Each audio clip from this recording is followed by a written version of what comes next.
에스겔 강의 7번째입니다. 에스겔의 행위를 통한 심판을 경고함이라는 주제로 살펴보도록 하겠습니다. 먼저 영상으로 송출되는 서론 부분을 함께 보겠습니다. 에스겔 1장부터 3장이 하나님의 영광과 임재 그리고 에스겔을 부르심과 그 감당해야 할 사명을 기록한 것이라며, 자, 정리하면 앞서 설명했죠.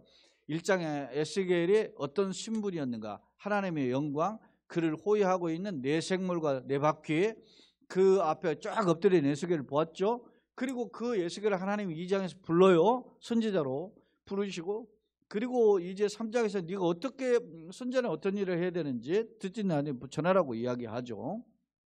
자, 그러면 이제 4장부터는 전하는 내용이죠. 그럼 메시지의 내용인데, 메시지의 내용을 4장부터 특히 24장까지는 예루살렘 심판의 경고예요. 아직 예루살렘 망하지 않았어요. 망하지 않았다는 말은 지금 1차 포로가하고 2차 포로가 했다는 거죠. 근데 3차 포로 때 망하잖아요. 근데 지금 에스겔이 2차 포로에 끌려가 가지고 5년 차에 선지자로 부름을 받았다는 거예요. 그리고 선지자의 부름을 받고 6년 만에 나라가 망하거든요. 역사를 보면. 그러니까 아직 지금 나라가 아직 망하지 않았어요. 자기는 포로로, 에스겔이 지금 바빌론에 그발강가에 지금 끌려와 있지만 아직 형제들이 남아있단 말입니다. 그 지금 이 메시지를 주는 목적이 여기 있는 거예요. 자, 이 중 4장으로부터 11장은 심판의 불가피성, 왜 하나님이 심판하지 않을 수밖에 없는, 꼭 해야만 하는 그런 불가피성을 이야기하는데, 그 이유가 뭐냐면 불순종에, 불신앙에, 하나님 믿지 않고 다른 데 가는 거죠. 그래서 이제 심판하실 수밖에 없는 거예요. 그 주말쯤 4, 5장에 오늘 4장이잖아요. 그러니까 오늘 4장과 5장의 경우는 에스겔의 상징적 행동, 여기 중요합니다. 상징적인 행위, 에스겔의 행동을 하는데 그 행동에 하나님의 심판을 상징하는 행위가 있다는 겁니다. 그 행위를 통해서 하나님이 심판을 언급하는데요. 왜 그러면 왜 하나님 그냥 말로 이렇게 전하게 하지 왜 행동을 통해서 심판을 말씀하실까? 그 이유가 뭐냐 말이죠. 그거는 행동을 통해서 그 심판의 행위가 더 분명한 것을, 하나님이 준엄한 심판이 분명하다는 것을 보여주는 거예요. 우리가 들으면 청각이죠. 보는 건 시각이잖아요. 우리 말에도 그런 게 있잖아요. 백문이 불여일견이잖아요. 백문, 일백백자, 문, 들을 문자, 100번 듣는 것보다 불려 같지 않다. 뭐와 하나일 볼견, 한 번 보는 것만 같지 않다. 에? 백문이 불여일견이다. 100번 듣는 것이 한 번 보는 것보다 못하다, 그 말이잖아요. 그러니까 이스라엘 백성들에게 선포의 메시지를 해도 안 들으니까 하나님 어떻게 상징적인 행위를 통해서 메시지를 전하는 그런 어떤 특별한 방법을 하는 거죠. 그러니까 그만큼 당시 이스라엘에 포로를 왔던 사람들이나 이스라엘 남아있는 백성들 전부 다 지금 아직도 여전히 마음에 강팍해 있다. 코로나가 2년 와도 우리 여러분 바뀌지 않잖아요. 응? 안타까워요. 그런 게 있어요. 저 자신도 내가 얼마나 말씀을 기도하는가 보니까 게을러 더. 그러니까 제가 우리 권사님들 제가 이야기했잖아요. 제 권사님들한테, 우리 넓은들 그 권사님들 해가지고 제가 4월 시작하면서 카톡으로 보냈는데 읽고 뭐 아멘 하신 분도 있지만, 거기에 보면 권사님들 새벽기도 좀 나오라는 말이거든. 안 나와. 옛날에 나오시던 분도 안 나오네. 주일도 말이지 뭐 이렇게 해서 안 나오고. 어떻게 되는 거예요? 권사님들이, 안수 집사님들, 이게 참 답답할 노릇이죠.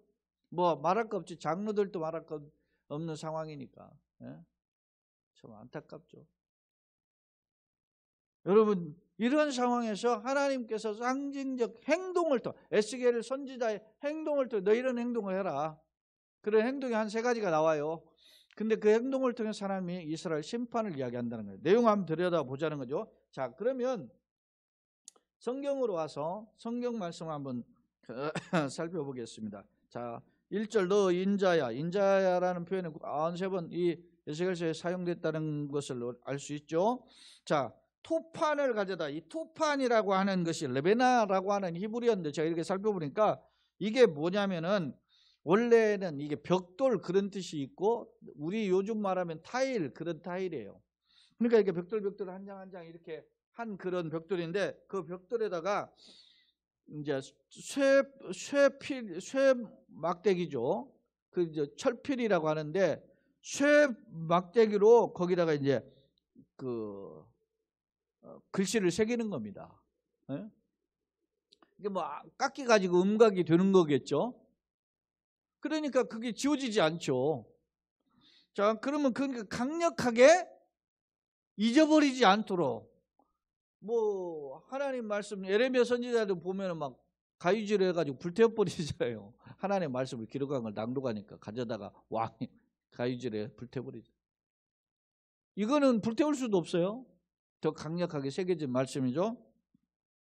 가져다가 그것을 내 앞에 놓고 한 성읍 곧 예루살렘을 그려.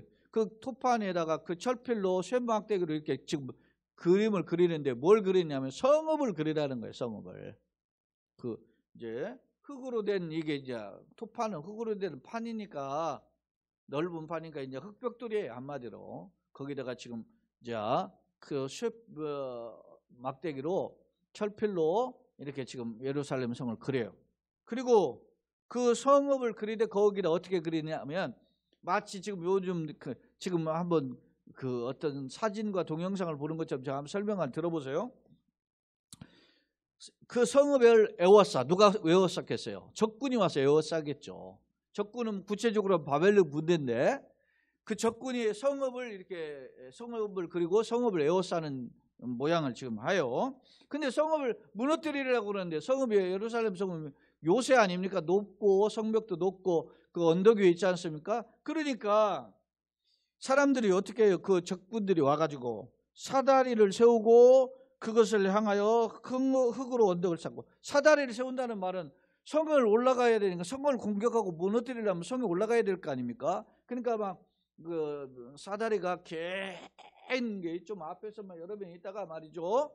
그 밑에는 사다리 밑에는 바퀴를 달아가지고 막 그걸 막 끌고 가다가 이 성벽에 딱 부딪히게 만드는 거예요. 그리고서는 꽉 올려가지고 막 이제 사다리 타고 올라가죠. 뭐 우리 전쟁 영화 보면 옛날 영화 보면은 그런 게 있지 않습니까? 그렇게 성벽에 이제 타고 올라가게 하고 심지어는 흙으로 언덕을 쌓아요. 흙을 갖다가 쌓고 쌓아. 왜? 성이 높으니까 성을 공격하기가 어려우니까 적군들이 어떻게 하냐면 흙을 가져다가 성 아래다가 흙을 쌓고 또 쌓고 또 흙을 쌓고 또 쌓고 또 쌓고 하니까 어떻게 돼요? 흙 높이가 성 높이만큼 되는 거예요. 그래서 밀고 와요. 이게 옛날에 그 로마가 마사다 전투에서 그 마사다가 말이죠. 그게 천혜의 요새의 고지인데 그걸 정복을 하기 어려우니까 로마가 흙을 메꿔가지고 산을 쌓아가지고서나 그 마사다 언덕까지 올라와 버렸죠. 그렇게. 옛날에는 무식하게 그렇게 해한 거예요. 요즘 같으면 전쟁에 미사일로 땀박땀박 쏘면 그만인데 그렇게. 그러니까 막 적군이 엄청난 시간을 들여가지고 흙을 이제 소위 말하면 토돈을 흙으로 언덕을 쌓을 때 이게 토돈이 있거든요. 언덕을 쌓고 그 다음에 그것을 향하여 공성대를 둘러세우고 공성대라는 게 뭐냐면은 전봇대 같은 큰 나무로 된 기둥이 있어요. 큰 기둥을 이 마차 수레에다가 탁 싣고 수십 명이 막 그걸 끌고 막 가면서 그 성문 있지 않습니까? 성문이 이제 나무나 이런 문으로 됐을 거 아닙니까? 그런 문을 향해서 막 달려가가지고 부딪히는 거예요. 꽝 부딪. 근데 그 공성태의 끝에는 뭐가 달려있냐면 뼈 조각에 전봇대 뼈 조각에 미사일 뼈 조각에 하듯이 거기에다가 쇠를 달아요. 큰 나무 같은 나무 기둥에다가. 그래서 막 그걸 수레에 들고 막 달려가다 붕 부딪히면은 그게 막 성문을 부술 거 아닙니까?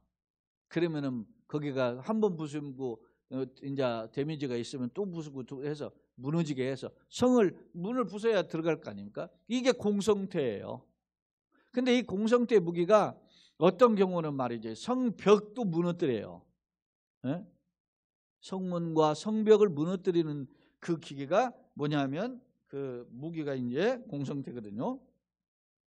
자, 지금 토판을 가져다가 그리고 거기에 예루살렘 성을 그리고 예루살렘을 둘러싼 적군이 가득 싸게 하고 사라를 타고 기어을 누고 어떤 사람은 지금 흙을 쌓아가지고 성 높이만큼 쌓고 어떤 사람은 지금 말이죠 공성태로 말이죠 성문과 성벽을 무너뜨리는 일을 하고 지금 전쟁이 막 극심한 전쟁이 있는 모습이죠.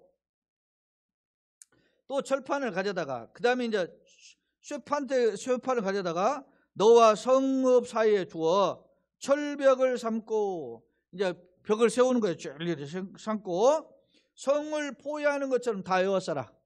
이 성벽 철판으로 봐 성벽을 다 에워쌌다는 말은 뭐 피할 길이 없는 거예요. 어떤 경우는 이렇게 하면 맞다 이제는 안 되겠다고 해서 다리야 나 살려고 도망갈 수 있잖아요. 근데 싹 포위해가지고 철로 된 철판으로 벽을 쏴 못 들어가 다 완전 쑥대밭 만들겠다는 거예요. 이게 누가 하나님이 대적자 구체적으로 바벨론 군대를 가다가 예루살렘 이렇게 쑥대밭 왜 그렇겠습니까?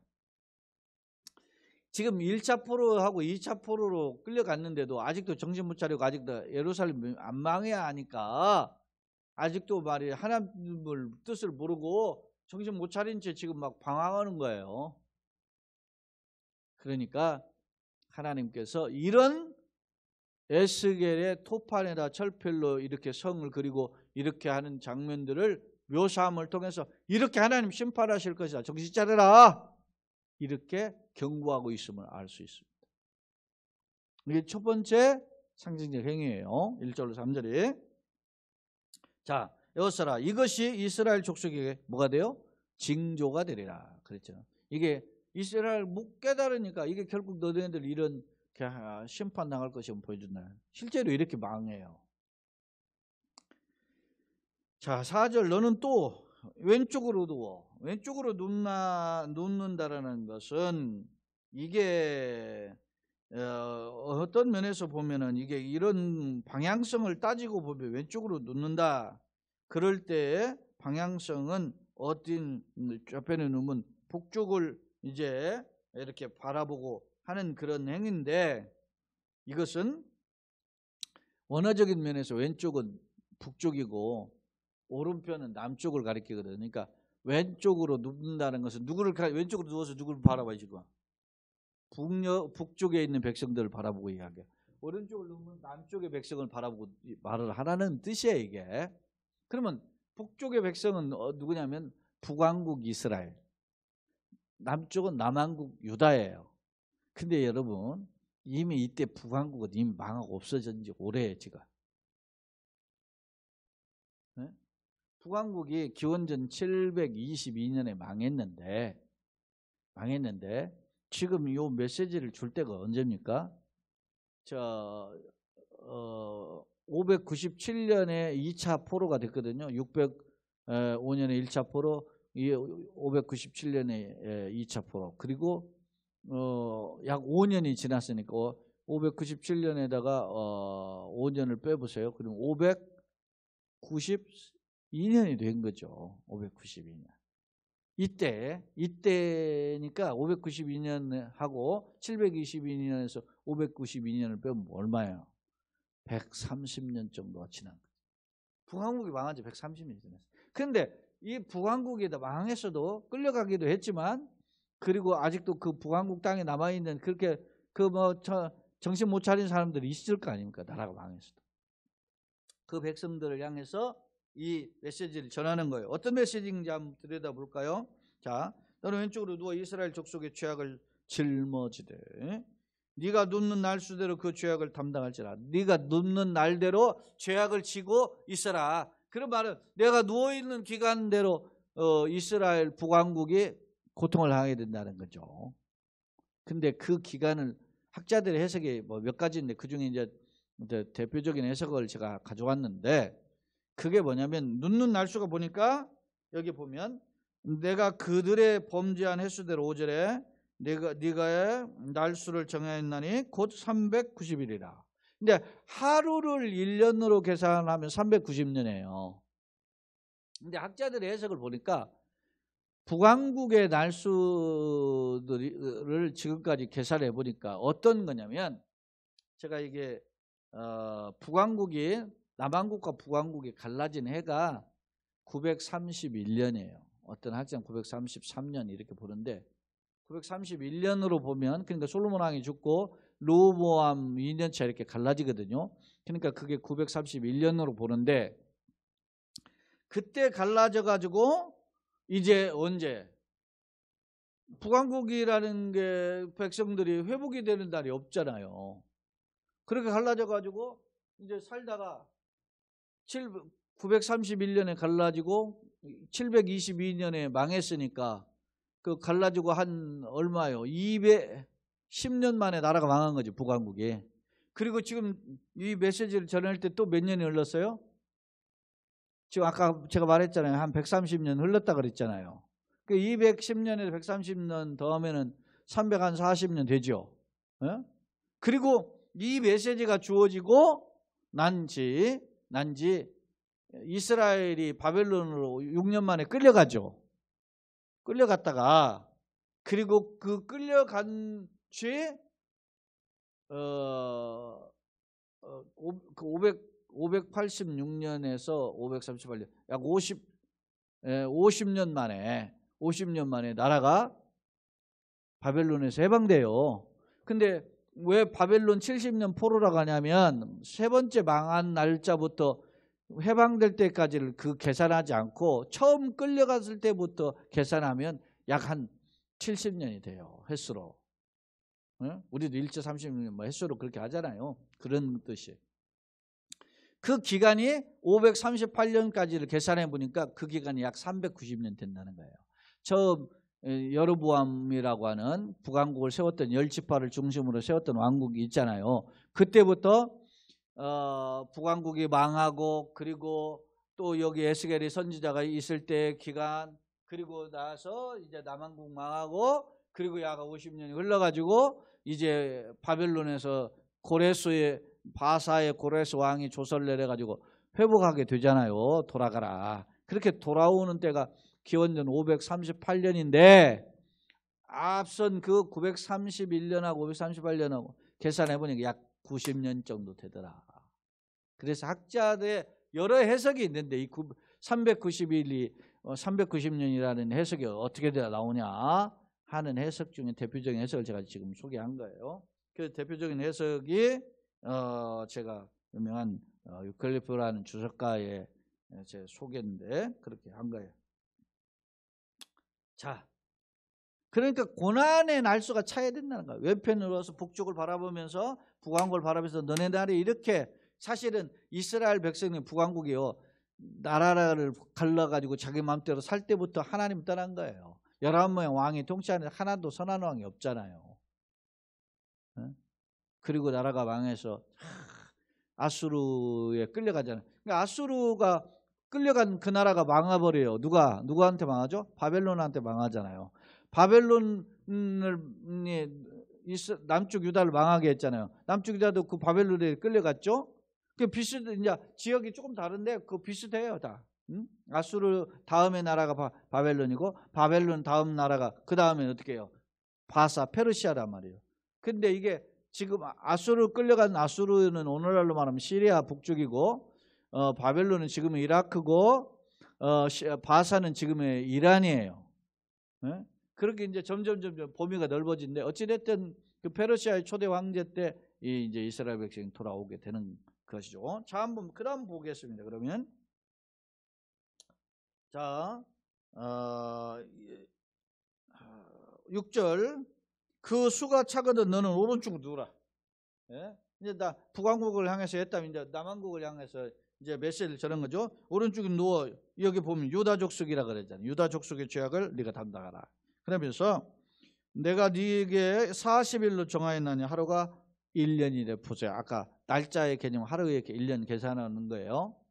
예를 들어서 이 하루 1년 계산하는 것은 출애굽할 때도 가나안 땅 탐지한 거 하루를 계산해 가지고 1년씩 해서 40일 탐지한 걸 계산해 40년도 방하잖아요. 그런 개념이에요. 그런데 이때에는 그러면 40년이 뭐냐? 지금 북왕국한테 망한 지 북왕국에 586년에 망하고 538년에 포로에서 돌아오잖아요. 그 기간을 이렇게 계산해 보면 약 40년이다.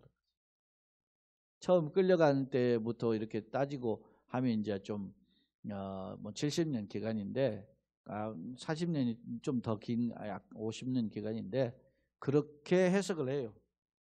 이게 이제 뭐 여러 해석이 있는데 제일 근접한 해석을 제가 이제 소개한 겁니다.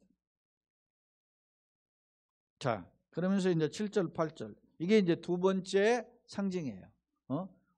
왼편으로 놓고 오른편 누워서 그 이스라엘 백성이 이렇게 포로로 끌려갈 것이다 라고 하는 북왕국과 남왕국을 향한 메시지임을 알 수 있어요. 그 다음에 이제 세 번째 또 상징이 있는데 너는 또 내 얼굴을 에워싸인 예루살렘 쪽을 향하여 팔을 걷어붙이고 걷어올리고 예언하라.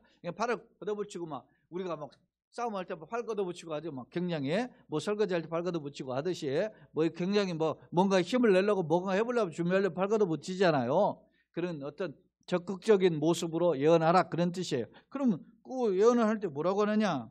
어떤 행위냐? 8절에 보면 내가 줄로 너를 동일이니 줄로 너를 묶는다는 거예요. 묶으리니 네가 에워싸는 날이 끝나기까지 몸을 이리저리 돌리지 못해. 포로로 끌려가는 거야. 꼼짝마 하고 끌려가는 거야. 꼼짝마. 몸에 밧줄을 똥똥똥똥 묶여가지고 돌돌돌돌 말려서 끌려가가지고 꼼짝 못하게 네가 묶여있는 것처럼 이스라엘 백성들이 이제 이렇게 끌려가게 될 것이다. 이렇게 예언하고 있는 거예요. 이 행위가 뭐예요? 그러니까 톱판에 가자 글씨를 써가지고 그 그림을 그려서 거기에 나오는 예루살렘 성벽이 이렇게 에워싸고 성벽이 무너지고 망하게 될 것이라는 상징을 하나 보여줬고 왼편과 오른편을 누워가지고 각각 북왕국 남왕국의 백성들에게 고난의 기간들을 정하는 메시지를 정하게 하고 이제는 이제 자기를 밧줄을 묶어가지고 묶여서 이제 유다 백성이 이렇게 끌려가게 돼. 지금 북왕국 이미 끌려 없어졌고 남은 남왕국 백성도 이렇게 될 것임을 말씀하고 있어요. 자, 여러분 왜 이런 말씀을 주셨을까? 궁금하죠? 왜 그랬을까요? 앞서도 이야기했잖아요. 말로 안 통한다. 언어로 선지자를 통해서 말씀을 해도 듣지 않는다. 이 백성이 어떻게 해요? 예수님 말씀도 있고 이사야 선지자에게도 나온 거죠. 이사야 선지자가 한 말을 통해서 하신 하나님의 말, 이사야 선지자가 하신 하나님 말씀을 예수님이 인용한 거죠. 사실은 너희가 보기는 모두 보지 못하고 듣기는 들어도 듣지 못한다. 영적 시각장애인, 영적 어떻게 해요? 청각장애인. 왜 그래요? 보고 싶은 것만 보고 듣고 싶은 것만 듣고 자기 생각이 중심이 딱 있어서 안 들어요. 자, 교재 두 번째 화면입니다. 1절로 3절 톱판 위에 그린 그림의 상징을 통해서 장차 예루살렘 포위당할 것임을 경고했다. 그죠? 톱판은 일종의 벽돌 타일인데 거기다가 이제 또 길이나 이런 데 깔잖아요. 그런 돌을 특히 왕궁 같은 데나 이런 데는 막 대리석 깔잖아요. 그런 거 깔듯이 그런 깔은 것, 그런 돌에다가 새겨서 잊혀지지 않도록 기억하라는 말이죠. 공성 때는 제가 설명했죠. 성물 부수기 위해서 끝이 철로 된 일종의 큰 기둥을 말하죠. 자, 그 다음에 이제 4절 6절 에스겔을 좌우로 빗을 눕게 한 거죠. 좌측은 북쪽을 향하는 거고 우측은 남쪽을 향하는 건데 그 북쪽의 이스라엘 백성, 남쪽의 유다의 백성을 바라보고 메시지를 전하죠. 눕는 기간, 하루를 계산해 1년 계산해 390일, 40일 이렇게 각각 해서 이들이 이렇게 고통당하는 기간일 것이다. 제가 유명한 유클프라는 학자의 기간을 390일의 기간을 소개했고 유다는 40일을 이렇게 했다라는 해석을 제가 소개하고 있어요. 두 번 이제 마지막으로 7절 8절 에스겔의 몸을 이제 묶어서 에스겔의 몸이 이제 묶여서 움직이지 못하는 행위를 통해서 이스라엘이 이렇게 꼼짝 마 하고 묶여서 포로로 끌려갈 것임을 말씀을 통해서 경고하고 있습니다. 이 멸망의 표현상에는 결국은 이렇게 묶이게 될 것이다. 예? 그런 것입니다. 자, 세 번째 화면인데요. 자, 오늘 이제 이 상징 행위가 주는 의미가 뭐냐? 이걸 한번 보자는 거죠. 자, 상징 행위의 의미. 아까 선지자를 통해서 메시지, 말로 전하는 메시지를 전해도 깨닫지 못해. 안 깨달아. 강팍해. 완악해. 그러니까 하나님께서 상징적인 행위를 통해서 더 강력하게 보여주는 거죠. 아까 백문이 불여일견 이런 표현도 있잖아요. 그러니까 보여주는 행위를 통해서 더 강력하게 메시지를 증거하신 거죠. 전하는 거죠. 그 메시지의 내용이 뭐였죠? 들여다보니까 이 세 가지 행위가 심판이에요. 결국은 심판. 멸망이라는, 예루살렘 멸망이라는 주름한 심판을 지금 선포하고 있죠. 자, 그렇다면 하나님은 왜, 자, 이거 한번 봅시다. 두 번째 토판 위의 그림인데요. 토판의 철필로 새겼죠. 각인함은 부정할 수 없는 죄악의 무거움. 이게 지워지지 않잖아요. 뭐 이제 노래도 사랑을 쓰려거든 연필로 쓰세요. 지워야 하니까 뭐 그랬는데 안 지워져 이거는. 동시에 이는 피할 수 없는 하나님의 심판의 엄중성. 내가 이야기했잖아요. 여러분 요즘 뭘 해요? 요즘은 녹음하잖아요. 녹음. 녹취록까지 해가지고 막 증거를 제시하잖아요.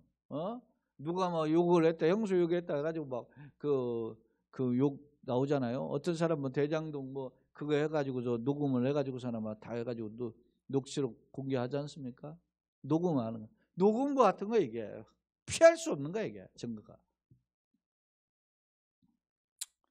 다음 세 번째 좌우편에 놓는 행위와 날짜. 좌편은 북쪽을 가리키고 우편은 남쪽을 가리키는데 북쪽을 가리키는 건 북녘의 백성들, 북왕국의 백성이죠. 남쪽은 남왕국의 백성이죠. 북왕국은 우리는 이 역사적 이름을 보면 북이스라엘이었고 남쪽 남유다였어요. 왜냐 북이스라엘은 그 에브라임 지파를 대표해서 북이스라엘 이렇게 표현한 거죠. 남쪽은 유다 지파를 대표하잖아요. 그래서 두 지파. 그래서 유다 지파 이렇게 했는데 각각 그들이 멸망한 한 기간 그리고 죄악에 빠져 있는 기간이죠. 엄밀히 북왕국에 향한 그 390일은 390년은 죄악에 빠진 기간이요. 왜? 여로보암이 말이지 북녘에 단을 쌓고 금송아지를 만들었고 이게 뭐 하나님이라고 섬기기 시작해놓고서는 망하고 회복될 때까지 390년이라니까. 하나님 떠나서 아닙니다. 그리고 남쪽에 40년은 바벨론에 이제 완전히 망하고 그리고 처음 돌아올 때도 세 번 돌아오잖아요. 처음 돌아올 때의 기간을 그 텀을 한 40년 본다 이렇게 하는 거죠. 자, 그다음에 이제 세 번째 묶인 행위인데 꼼짝할 수 없죠. 꼼짝해요. 묶여 있으면 꼼짝 못하죠. 우리는 꼼짝 못하고 이제 바벨론 끌려간다는 거죠. 포로 당할 수밖에 없는 상황, 심판의 불가피성을 이야기하는 거죠. 마지막 결론입니다. 본문은 에스겔의 특이한 행동, 상징적 행동이죠. 을 통해서 예루살렘에 대한 심판을 묘사하고 있다. 그렇다면 왜 하나님은 이런 상징적인 행위를 에스겔로 하여금 하게 하셨을까? 그것은 바로 말씀을 통한 경고에도 완악했어요. 마음을 열지 않아요. 그런 자들에게 행위의 상징을 통해서 심판이 곧 준엄할 것이다. 피할 수 없다. 라고 하는 것을 강력하게 경고하고 있는 거예요. 정신 차려라. 똑바로 해라. 그렇지 않으면 너네들 이 심판 피할 수 없다. 이렇게 이야기하는 거예요.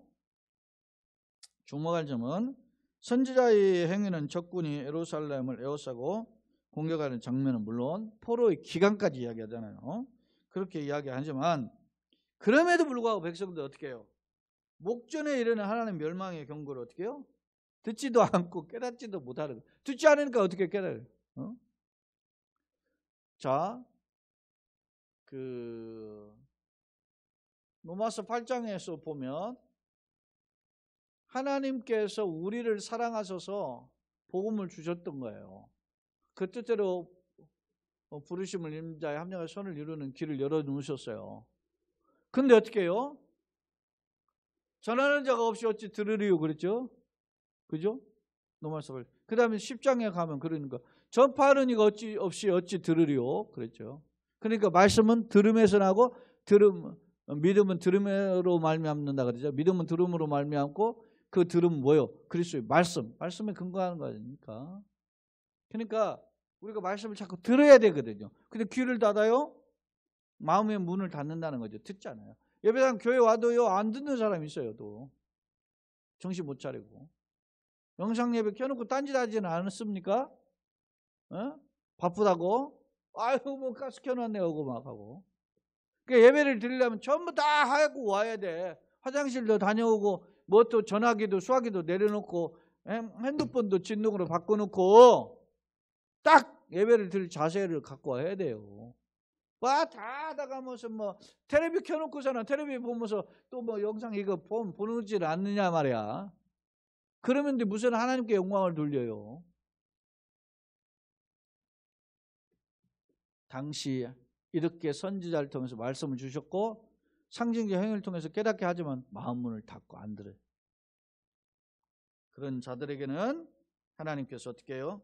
준엄한 멸망의 심판을 피할 수가 없다. 그럼 나는 어떠냐 이거예요. 코로나 현실을 통해서 하나님이 우리에게 경고해 주시죠. 정신 차려라. 강국사 정신 차려. 김지사 정신 차려. 뭐 이렇게 이야기한단 말이에요.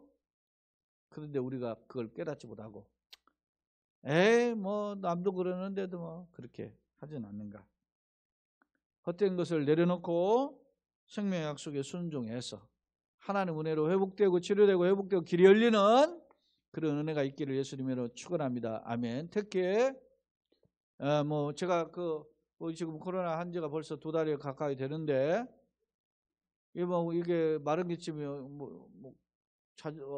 좀 거의 이제 지난주는 거의 사라지는 듯 했다가 지난 월요일부터 막 조금 더 또 시작 좀 기침기도 있고 어제도 오고 오늘은 아까 초도에는 좀 많이 나오잖아요. 참 그게 나올 때는 뭐 이렇게 걷잡을 수 없이 또 나오는데 어찌됐든 목사님 부족한 저를 비롯해서 여러분 모두에게 영역에 강건하고 편하고 은혜 부어주시는 그런 은혜 붙들리는 우리 모두가 되시기를 예수님의 이름으로 축원합니다. 아멘.